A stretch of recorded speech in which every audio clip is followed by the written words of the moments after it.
You're listening to Eureka on Monocle Radio, brought to you by the team behind The Entrepreneurs.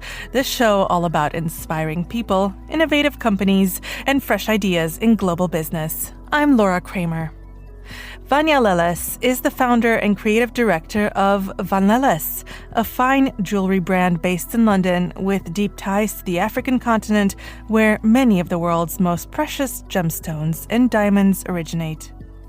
Born and raised in Guinea-Bissau, Vania moved to Portugal as a teenager and later studied in Paris, where she developed a passion for fashion.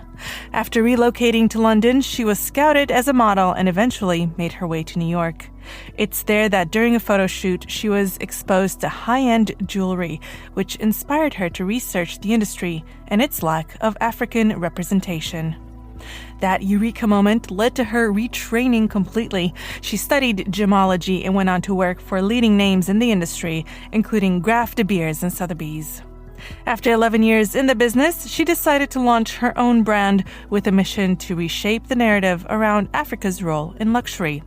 So, what does it take to reimagine a centuries-old industry from the inside out? Here's Vania with more on how the journey began.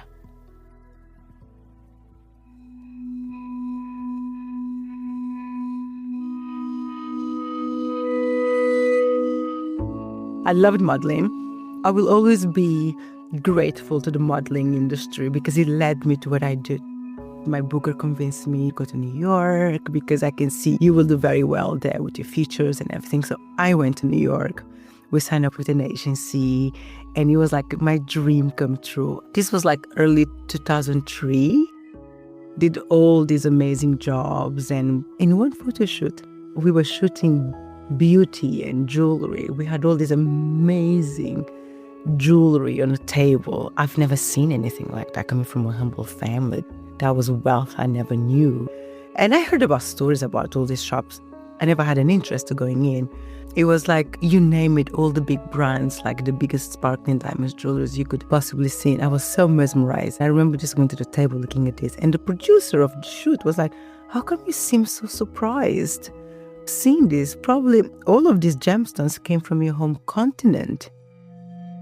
All of a sudden, it linked me back to my childhood. I said, how come back home there was such a stigma? We associated all of that to destruction, to social issues, but outside the continent, it was creating employment, wealth in skills, wealth in employment, generational wealth, and then he was creating so much beauty outside, and we were just not part of it.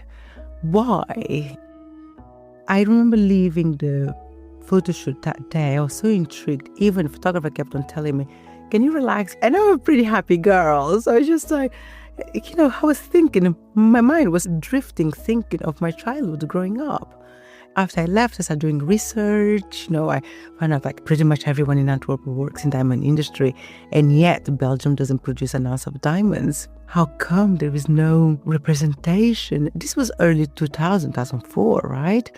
Like, how come there's no representation?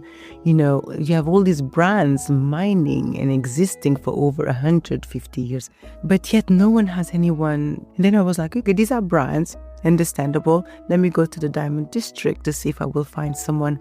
The shock was even bigger because it's a very generational business. That's why I understood communities work together, family works together, and there was no one who looked like me. I remember telling my mom this and I explained to her what I've been researching, what I found out. It was like, yes, Vania, what do you want to do? I said, I want to have the first high-jewellery brand owned by an African that honors the communities where gemstones I use in jewelry comes from. It is who I am. It's my heritage. It's what formed me. So my collections I inspire through my memories growing up in a continent. We travel a lot around Africa as a child, the west coast of Africa, and Angola, Cape Verde, Senegal, Gambia, Mali, Mauritania.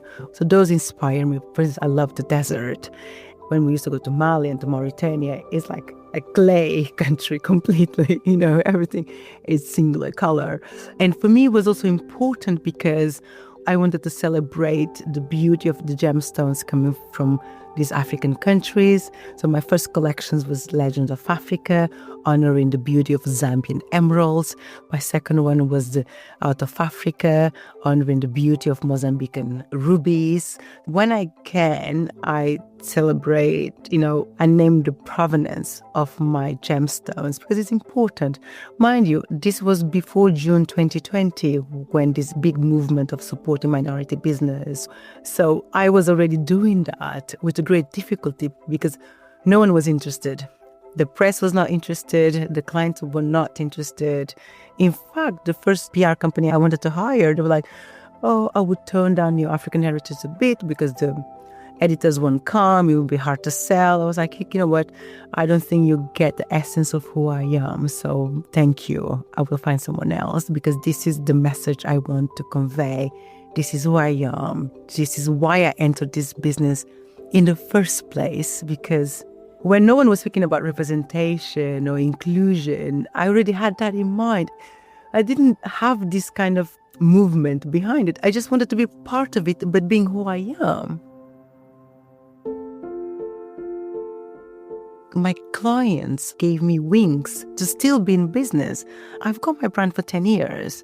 And my clients, it's almost my oxygen, the wings I have, because I survived a pandemic.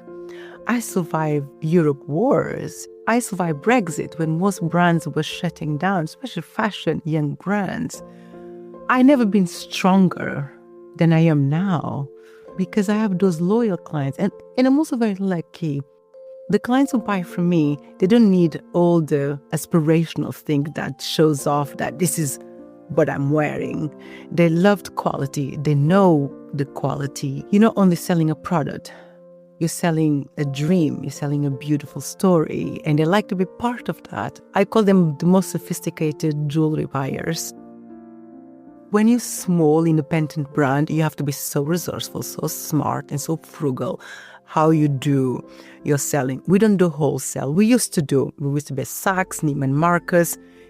The business was not sustainable because they want terms that was not a small brand cannot. So what I did, it's going to be more hard, but at least because jewelry is a personable experience, one-to-one. So I have a small shop pop-up in Palm Beach, and that I sell one-to-one.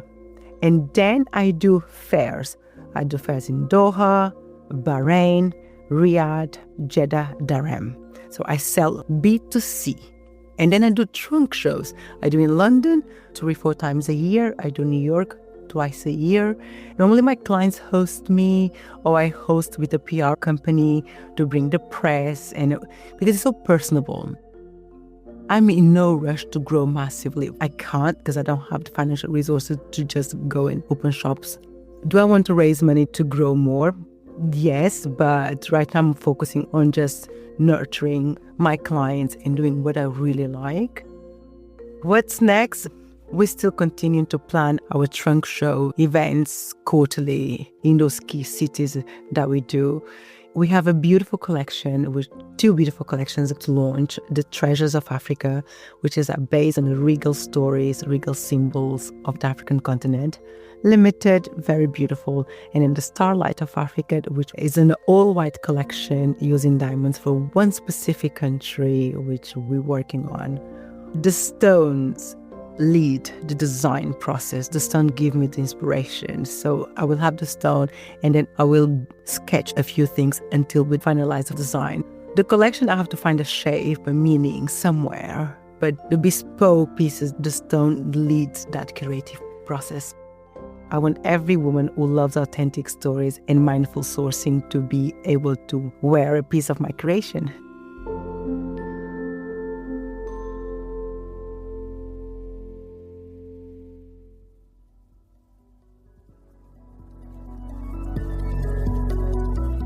That was Vania Leles, the founder and creative director of Vanleles.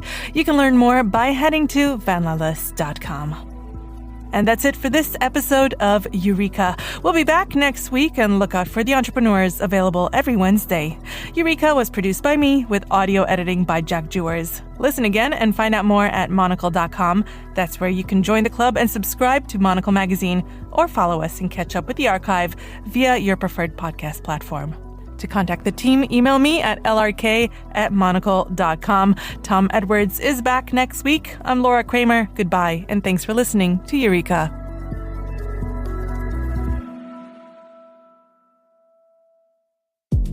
Are you building something better? So are we.